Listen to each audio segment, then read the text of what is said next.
Alright guys, what's up? Today I'm going to do something I've never done before, a reaction video. I'm going to react to James Matthews' FX3 Mark II wish list. A video I haven't watched it yet, but I'm guessing is very similar to the one I wanted to make, but seeing as I saw he's released his, I thought why not, just for fun, have a look at his and I can react to what he was doing while also telling you what I'm doing. I'll list out a few of the things, the main points that I want first, and then we can react, or I can react to his video. If you haven't seen who he is, or you don't know who James Matthews is, what are you all about, mate? You should go and check out his channel. I'll stick a link down below. He is an amazing filmmaker, way better than myself. He also has an FX3, and yeah, so let's just jump right in. Alrighty, Alex, so what would you want on an FX3 Mark II? Well, not a hell of a lot, because I am quite satisfied with the FX3 as it is. It's an almost perfect camera for me. It ticks all the boxes. With the recent firmware updates, it has the shutter angle instead of shutter speed, with DCI 4K with true 24p, and you know it has all those things. You can load LUTs onto it. It shoots very good quality 4K. The footage is lovely. S-Log3, S-Log3.cine gamma. Beautiful, but there are some things I would like to see on there, and I won't try and dwell on them too long. I could talk about this for hours, but number one most important thing for me would be to shoot in open gate. Especially when you're shooting anamorphic, you get more real estate to work with, and if you're not shooting anamorphic, you have more real estate where you can reframe slightly. Open gate is fantastic. Use the full sensor. Why shouldn't you? I can't believe that, like some of my friends who have Panasonic S5 Mark IIs, beautiful. Absolutely love that function. Another thing, false color. I would like to have false color. We have a lot of things like the ability to use LUTs on there right now. False color, and the EL zone false color will be an absolute chef's kiss. That would be so good. Another thing, global shutter.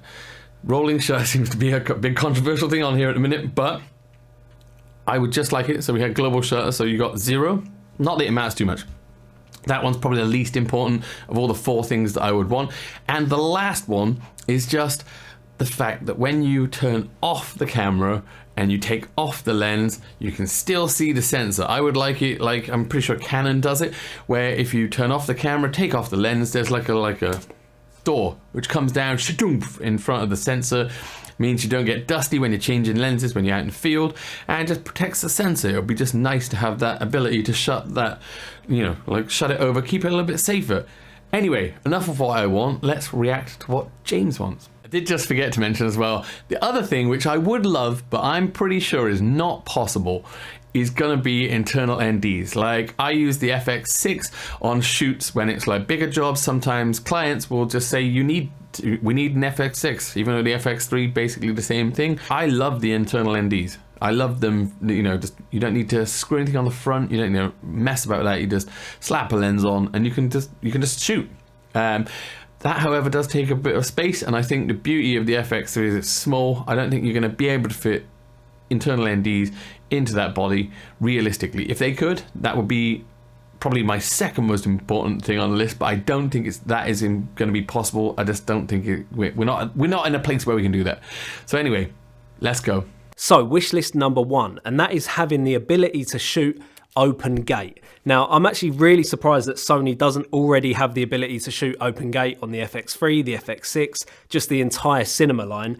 Right, there you go. Exactly as I said. Open gate. I think it's the thing on everybody's mind. Every videographer wants open gate, and at the minute, not everybody's getting open gate. Come on, Sony, give us the open gate. Next up on my wish list is having 2 mounting points on the bottom of the camera.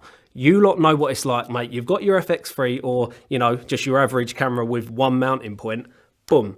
Bang it onto your, you know, your gimbal bottom plate or your tripod bottom plate. You're shooting north, mate. After about half an hour, your camera's shooting west and you're like, what's going on here? My frame is all over the gaff. Right, so for me, this is something which is important, but it's not something that I thought of for having on the FX3 Mark II, and I'll tell you why.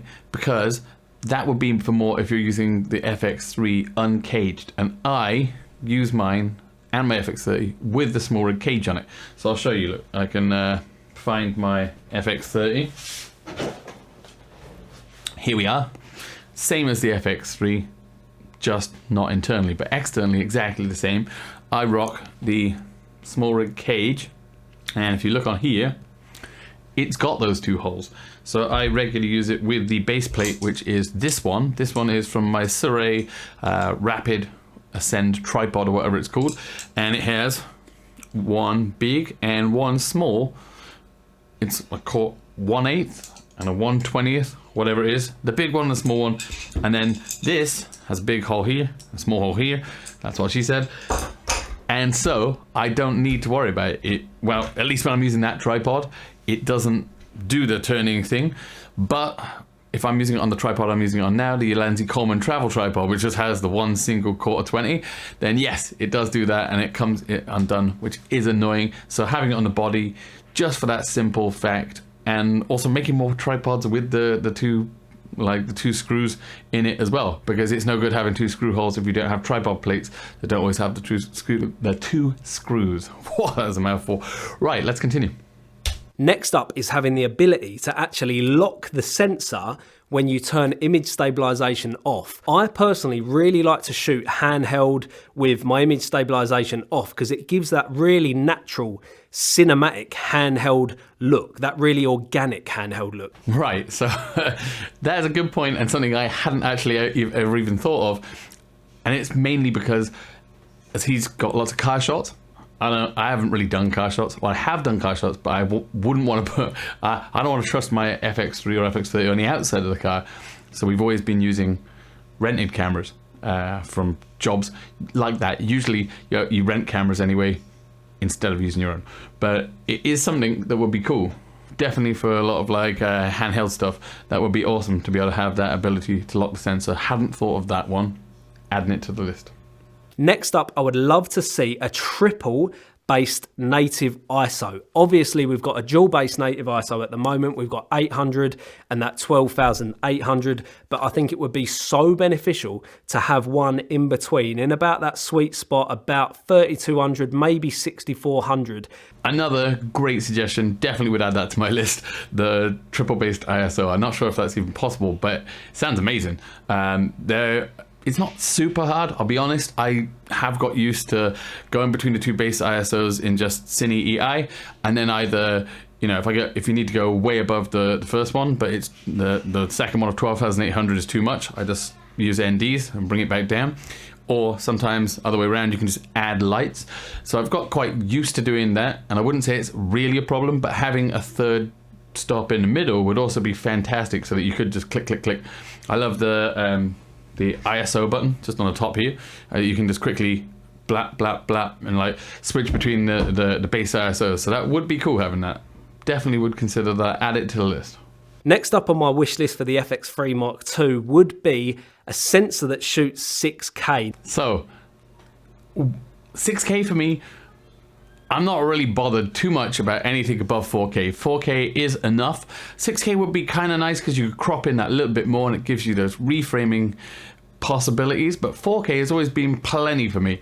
Now I get what he means about the downsampling, and that is cool. That does make a difference, but here is where the problem lies for me, and understanding this, I'm not super technical on this, but I think I know enough, is that the Sony FX3, the A7S III, they kept it at 12 megapixels, so there was less megapixels, because then on the size of the sensor, each megapixel can be much bigger. I think they're called photosites, the balls, or the things which collect the light, and they are huge compared to other higher like resolution sensors, therefore allowing all of that light on them. And I think that if you made it 6K, those photosites would have to be smaller unless they made the sensor physically bigger, and I don't think that's a thing. I think full frame sensors are just a standard size. Hit me up in the comments if that is not right, but I'm pretty sure you would have to compromise the size of each photosite, and therefore maybe that would affect the low light and the dynamic range performance.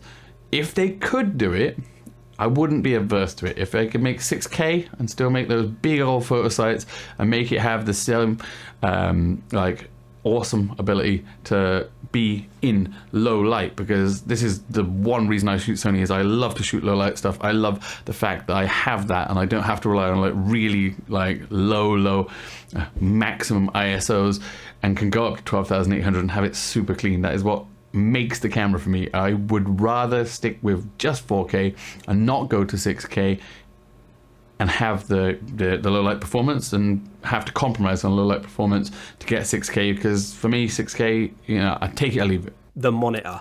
Now, this monitor is absolutely tiny. I would love for it to be a lot bigger. I'd love for it to be a bit more like the Blackmagic monitor, for example. So for the monitor, I mean, I get it. I get it. It's pretty small. It's workable, but it's pretty small. I do a lot of stuff sometimes and it's run and gun, and I can't be bothered, or I'm too lazy to put the monitor on, and I've just got used to using that small screen. And sometimes you can watch another video on my channel about how I use my phone or like an iPad with one of the wireless apps, and that is, you know, a good substitute. Probably not if you were running and like dashing around everywhere, because it could be hard to have that extra monitor thing, especially when it's on a magnetic mount. But for me, I would definitely not want it on the same size as the Blackmagic Pocket 4K.